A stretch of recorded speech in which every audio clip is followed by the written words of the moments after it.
Panevėžio energija praneša, kad nuo rugpjūčio 1 dienos nustatyta bendrovės centralizuotai teikiamos šilumos kaina už suvartotą šilumos kiekį 6,02 cento už kilovatvalandę. Gyventojai už suvartotą šilumą mokės 6,56, kiti vartotojai 7,28 cento už kilovatvalandę. Įvertinus nustatytą šilumos kainą ir geriamojo vandens bei nuotekų tvarkymo paslaugų kainas, Panevėžio miesto ir Pažagienių gyventojams karštas vanduo kainuos 5,86 eurus už kubinį metrą, Liudynės gyventojams 6,85 eurus už kubinį metrą. Panevėžys kviečia režisierius ir teatro kūrėjus dalyvauti kūrybinių idėjų konkurse Nerezervuota. Tai jau 3 metus Teatro menas organizuojamas tarptautinis kūrybinių idėjų konkursas, suteikiantis galimybę tiek jauniems, tiek patyrusiems teatro kūrėjams įgyvendinti originalias idėjas ir dirbti su profesionalia teatro trupe.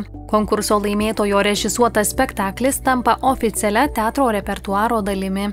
Vienas svarbiausių atrankos kriterijų – projektai turi įtaigiai ir prasmingai sieti su Panevėžio miesto identitetu. Iki Liepos 31-osios teatras skelbia naują atvirą kvietimą kūrėjams dalyvauti konkurse ir kviečia teikti paraiškas.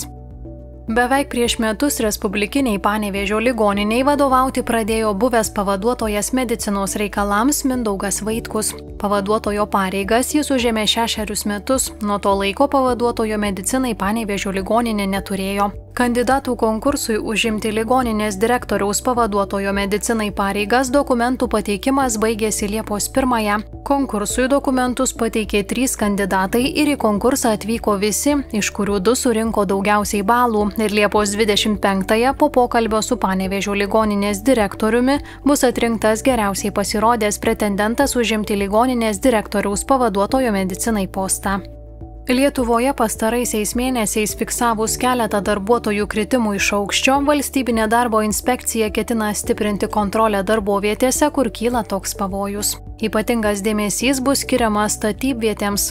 Nustačius darbuotojų saugos ir sveikatos reikalavimų pažeidimus, darbdaviams ir atsakingiems asmenims bus taikomos griežčiausios administracinės sankcijos.